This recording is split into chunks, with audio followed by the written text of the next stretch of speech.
again, and this is going to be part 2, the final part of Did Jesus Eat with a Leper? And for those that missed the first section, this has to do with Matthew 26, 1 through 13, where Jesus goes to Bethany and he eats at the, quote, house of a leper.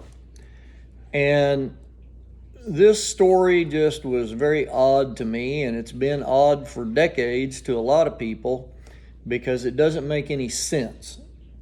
And they have to really do a lot of hoops and jumps to get Jesus at this house of a leper. And the problem is that lepers are unclean. And if you look at some of the other stories about Jesus interacting with a leper, like in Luke 17, you see the lepers are where they're supposed to be, and Jesus is where he's supposed to be. They're not really mingling together. And there's a lot of questions of what this leprosy, quote, is. Nobody really knows, but it typically wasn't what they call Hansen's disease or leprosy as we know it, but any kind of a skin problem. But the real crux of the story, and the crux of most all stories we read in the New Testament having to deal with Jesus or Paul and his interactions with the people, the disciples, is one facet. This has to do with the concept of cleanliness and holiness. Okay? So there are holy things and there are common things. There's unclean things and clean things. And the interaction of these 4 categories gives you 3 final categories of holy and clean, common and clean, and common and unclean. And Jesus, being a Jew, would always defer to the holy and clean and not be common and unclean and common or clean. And this is the overriding aspects in Jewish law.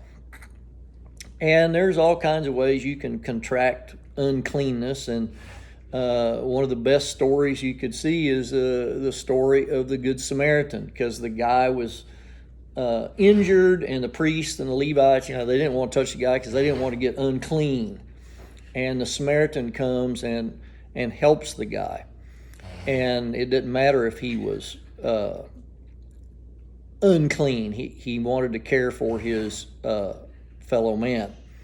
So it comes down to, when I read this story, I see that either there's a problem in the transmission of this story, somebody just didn't get it transcribed right, or something is wrong here.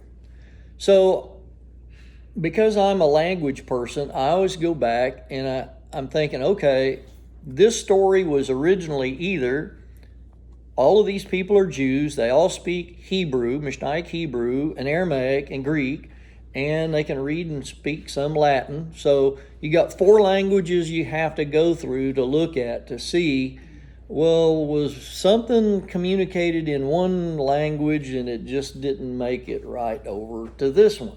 It's like they did something, I can't remember what it is, you might remember, they made a mistake and somebody went metric instead of using the U.S. standard, and it caused some rocket not to work. I can't remember what it was. But it's the same thing. You're looking at something in one language and expecting it to mean the same. Some things it doesn't always work out. Maranatha is one example that we had in the New Testament.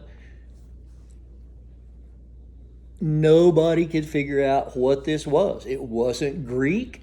It wasn't Aramaic. I called a friend of mine who was fluent in Aramaic, and he goes, we don't know what this means, And so we started looking at it, and I found out that Maranatha was actually a Hebrew two Hebrew words that whoever was the transcriber didn't know what it meant, so he just didn't translate it. He just stuck it from Hebrew, Maran Atah, into Greek, Maranatha. It doesn't mean, "O Lord, come." It has to do with if somebody isn't equally yoked with you, don't have anything to do with them. So that's the context in the story. The sons of thunder is another thing. It doesn't mean sons of thunder. The transcriber didn't know that sons is also the exact same word for builders. It's like, okay. So thunder isn't the right word. It meant afflicted. So they weren't the sons of thunder. They were the builders of the afflicted. It's exactly what Jesus and the disciples were told to do. Go out and heal the brokenhearted. How Paul became Saul is another one. He wasn't Paul. He was Pehalas, the mouthpiece of the Greeks. Somebody just mistranslated as Paul, and somebody goes, "Oh, look, he's Paul now." Well, no. So picking up with this concept of we have to check these words, our friend Dr. William McDonald, who spoke here at the church one time, he had a book, Hebrew Text in Greek Dress, and he addresses this, and he makes the assertion that from the mid-20th and early 21st century, renowned scholars published innovative studies suggesting a Semitic foundation for interpreting the New Testament, not this Hellenized Greek thought. And then my dad and a guy by the name of David Biven, they wrote in Understanding the Difficult Words of Jesus that there's many scholars in Israel, almost all of them now, are convinced that the spoken and written language of the Jews in the land of Israel in the time of Jesus was indeed Mishnaic Hebrew, and that the Synoptic Gospels were derived from some sort of original Hebrew sources. We just don't have them, and there's a reason. But these scholars, fluent in both Hebrew and Greek, have proposed impressive solutions to many of the problems in New Testament interpretation.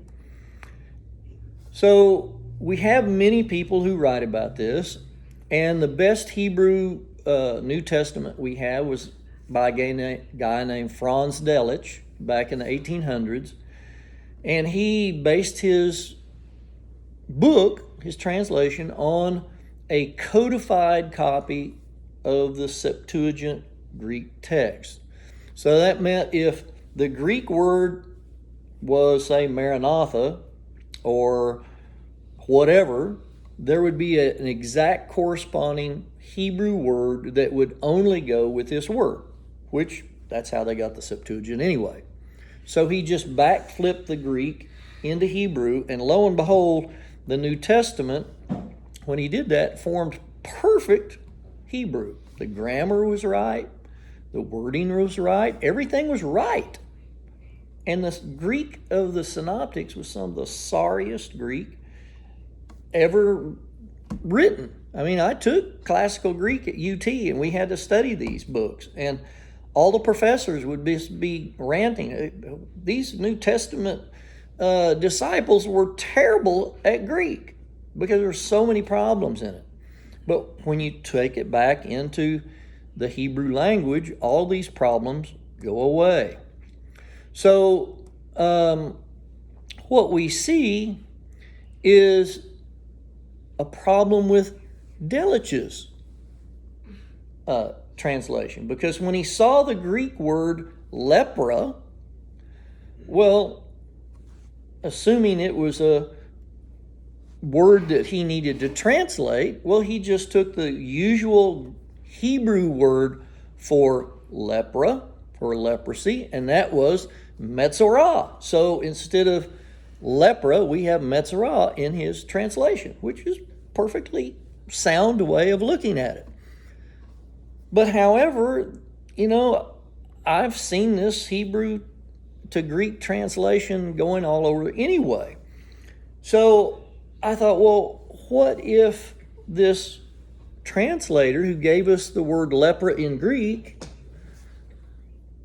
had seen a word in Hebrew that looked and sounded like lepra, but it wasn't supposed to be translated as leprosy. It was not supposed to be translated at all, but just was something else. And it's like Maranatha. It's actually Hebrew, and they just stuck it over here in Greek. It's Maranatha. But it doesn't mean anything in Greek, but it means something in Hebrew. But unfortunately, most scholars in the New Testament, they just think in Greek. Everything is at Greek, and so they don't look at Hebrew words or Judaism to solve any of the problems in the text. Even though the New Testament itself says in John 5, Matthew 15:26, Luke 23, John 19, Acts 22, it says they spoke Hebrew. Hebrew. Now, what the scholars do, or a lot of them, they say, oh, well, that doesn't mean Hebrew, it means Syriac or Aramaic. Well, okay, the problem is they have words for Syriac and Aramaic. If they wanted to say Syriac and Aramaic, they would have used Syriac and Aramaic. So why did they use Hebrew? Because they probably were written in those languages.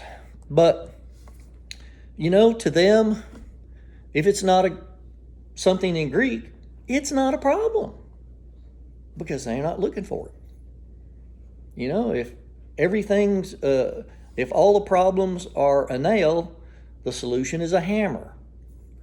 But this is their attitude. If it's not Greek, it's not a problem.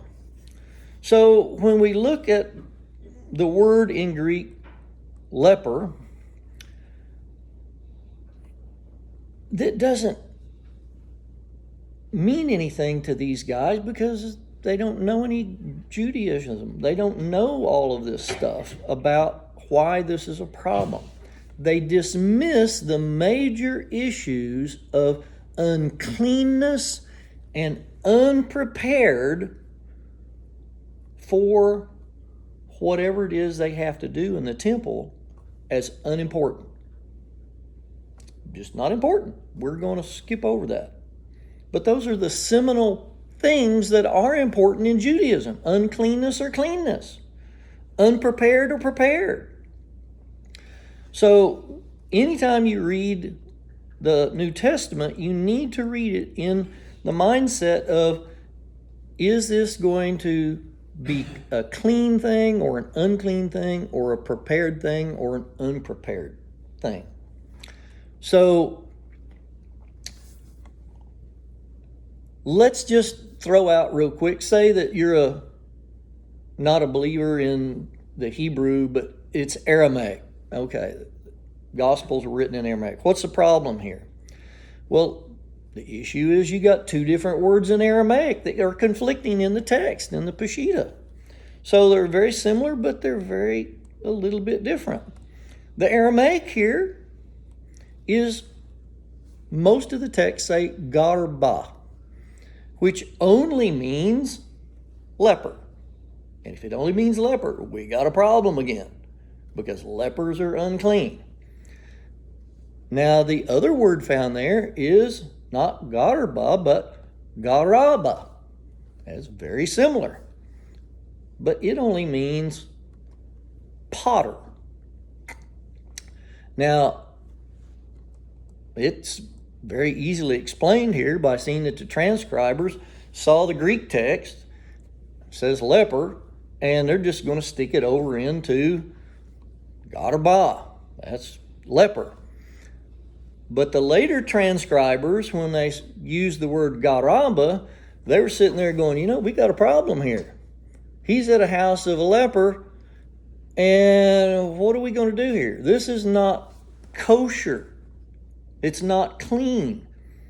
So they thought, well, somebody made a mistake, and it should be potter, garaba, instead of garba. And we find the text, even in Hebrew and Greek, they got words crossed out and another word up in the text and the margins and corrections all over. So That was an issue in the Aramaic. But what we have to do is, when we investigate this issue from a Hebrew standpoint, we have to cover all of our bases. A word that could be misconstrued in the passage for potter is parur. Parur is the same basic word as lamed pei resh, leper, but it's parur, but it only means a one-handled cooking pot. So the way you would say this, is the house of the one for the pot, or the pot's house is le parur, okay? Which is close to leper, but it doesn't make any sense to say, well, he's at the house of the cooking pot. It doesn't make a bit of sense. So much like the leper, if you're transliterating it, but it just doesn't make sense. And the official word for a potter in Hebrew is yotzer. It's not parur. So to translate the passage to the potter's house properly, you would have to say beit ha-yotzer.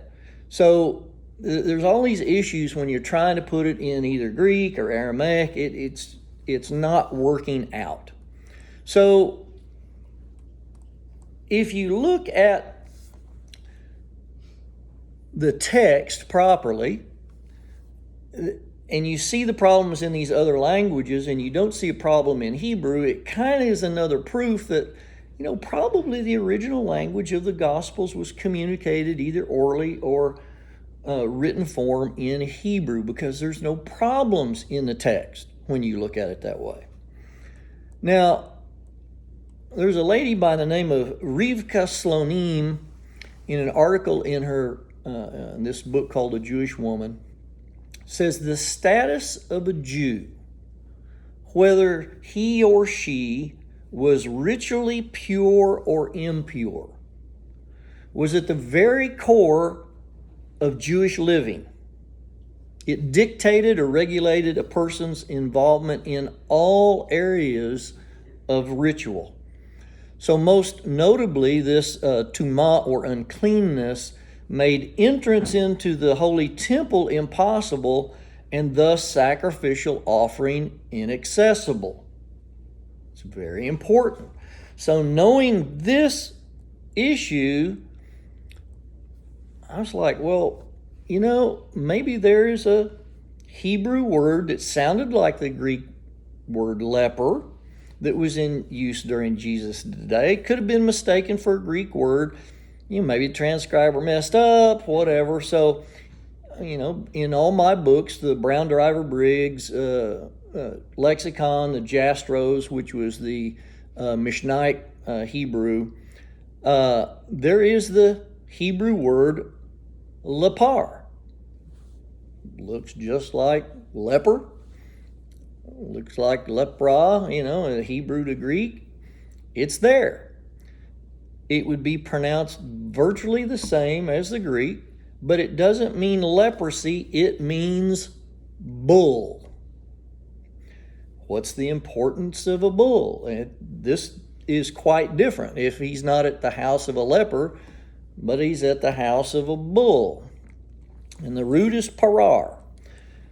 And this would mean that what? If he's at the house of someone who has the name bull, he's not ritually unclean. He's not impure. That then makes sense in context.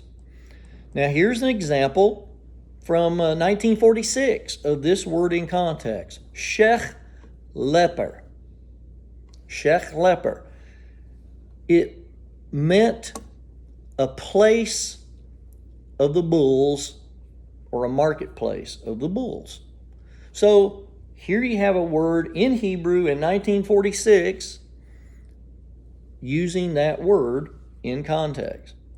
Now, here we have a clear answer to this problem that has dogged generations of people. There's a distinct possibility that Jesus wasn't at a leper's house.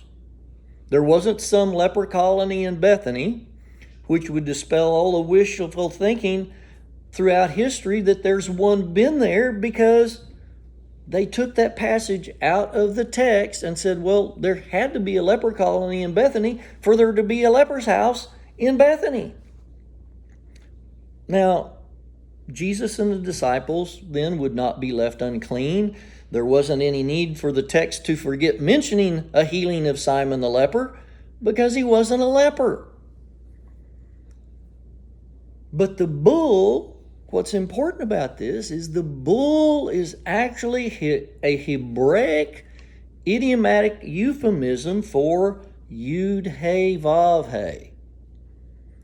In Hebrew, there's several words for bull. There's at least 5. One is avir, which is typically in the Old Testament, you see this word. It means a strong animal or a strong person. And it's used euphemistically for a bull or a horse even, a strong horse.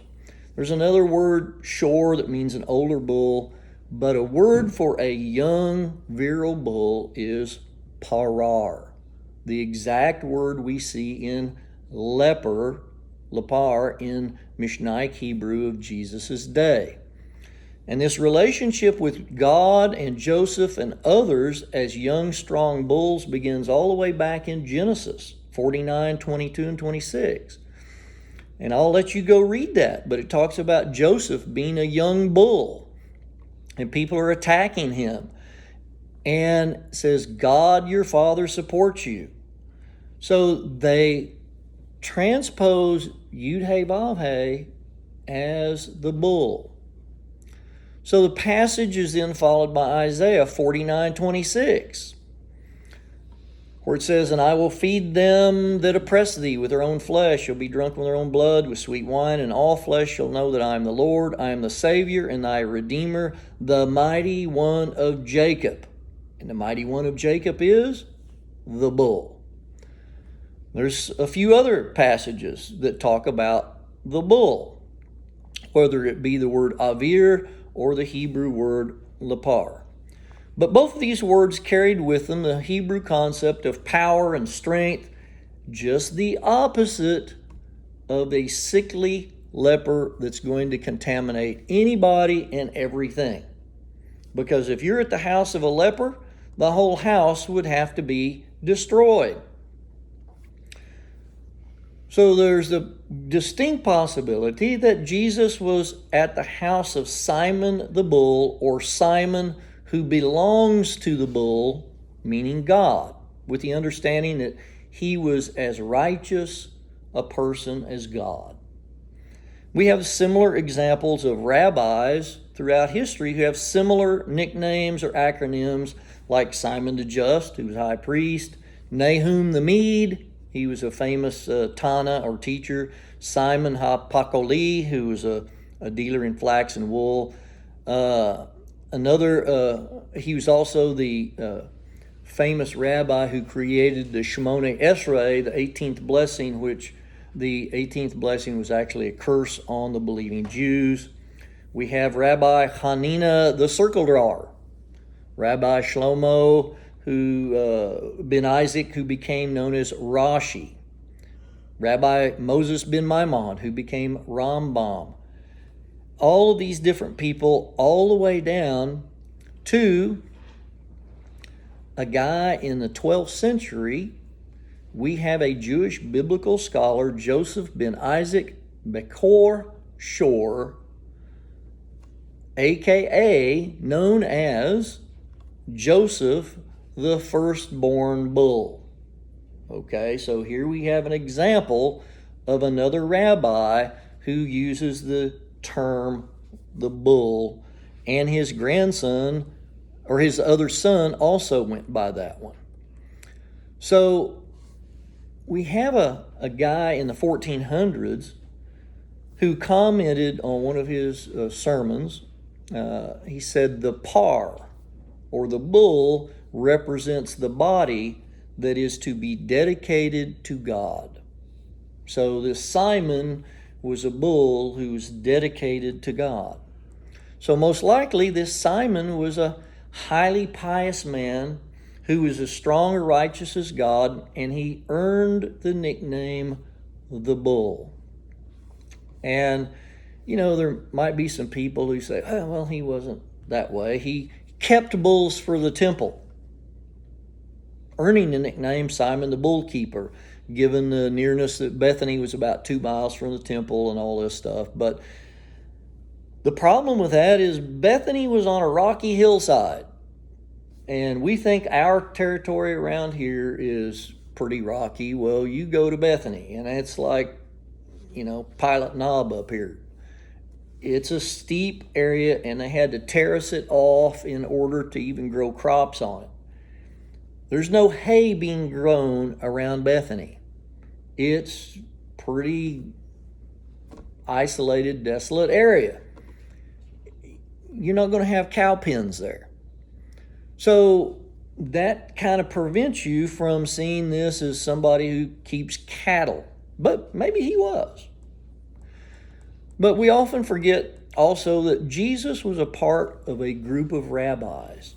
See, he wasn't just a Pharisee. He was part of a little group called the Hasids. And the Hasids were very pious Jews who were so righteous that the regular Pharisees were afraid to get into their presence to ask them questions. So they would send little kids out who weren't contaminated with unrighteousness to ask them questions. There you see Jesus saying, don't prevent these little kids come to me, because of such is made the kingdom of heaven. Because what do little kids study? The laws of purity. So don't prevent little kids that are pure to come from me.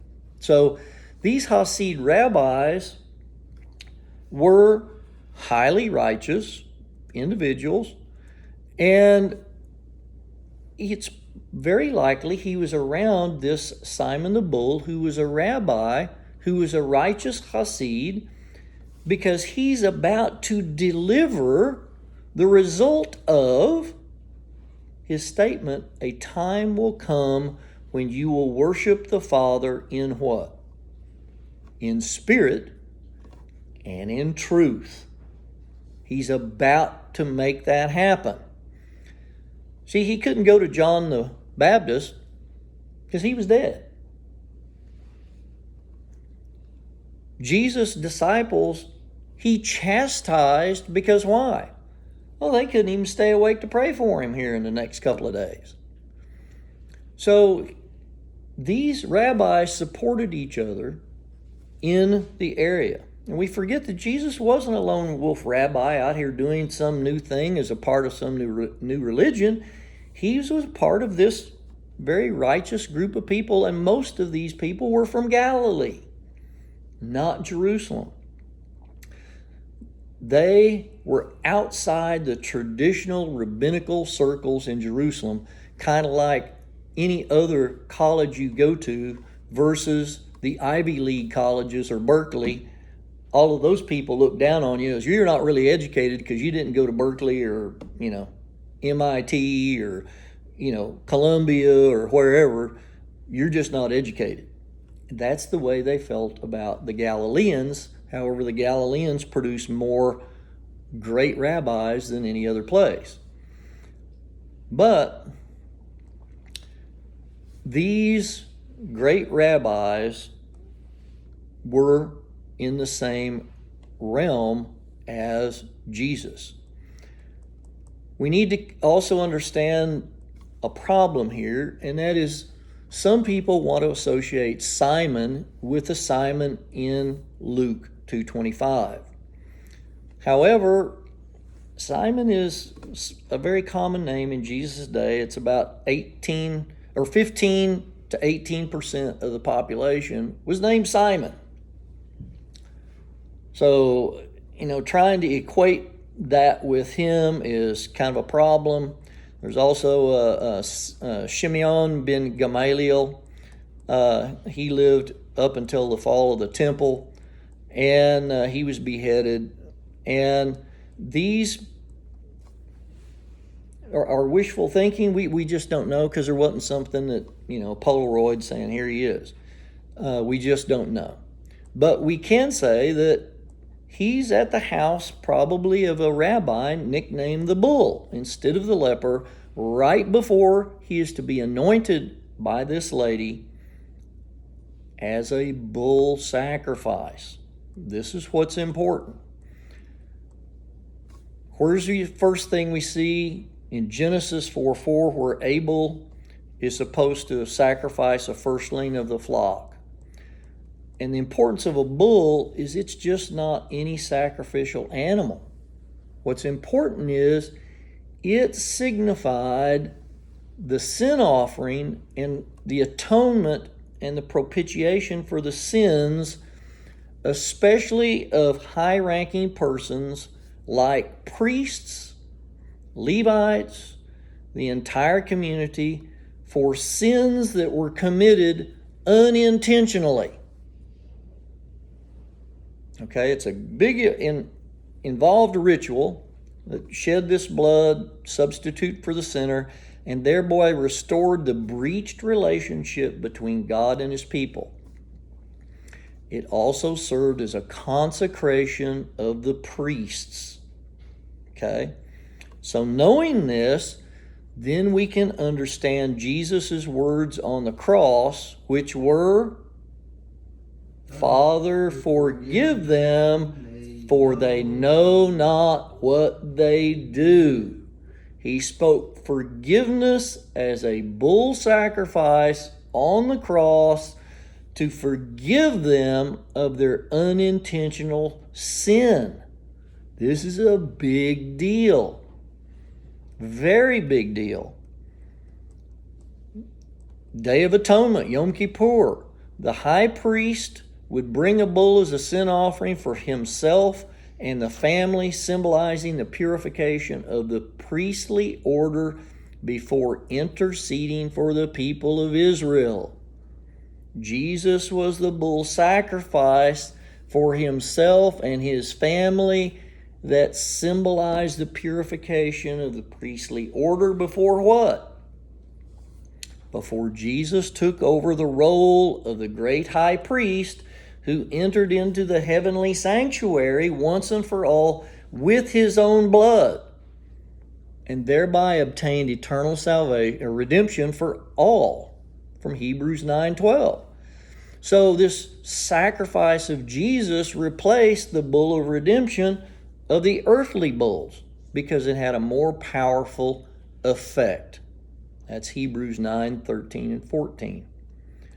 So the bull, the merit of Joseph, who's called a bull, was found, and that is what is written in the firstborn bull is his majesty.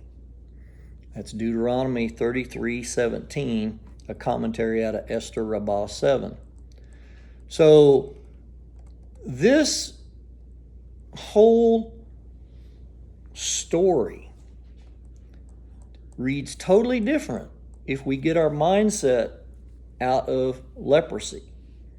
Get our mindset out of why is he here?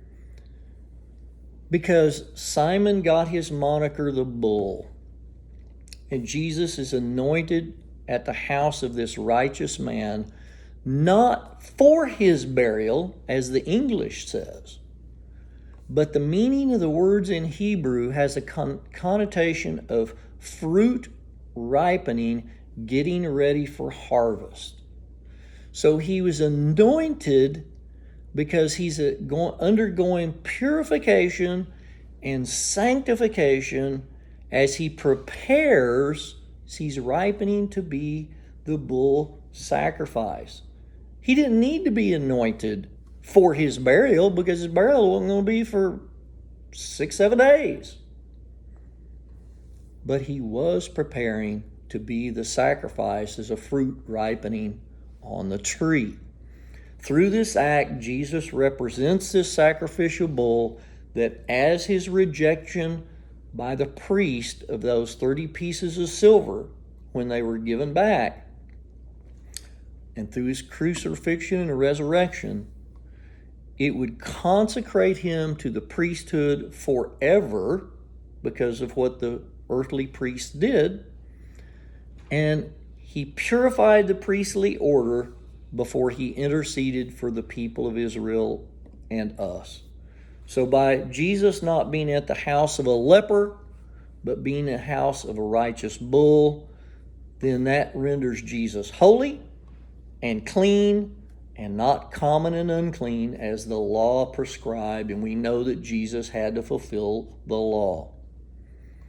This complex explanation, recognizing the Hebraic background of the New Testament text, it answers our questions biblically, theologically, historically, and it brings us to a truth that one doesn't have to create some cockamamie excuses and stories and all of this stuff that make no logical sense to try to convince somebody of why it's in the text in the first place. Once you see what's going on, it brings us back into a full truth and a full relationship with Jesus, that he is our eternal high priest. Let's pray.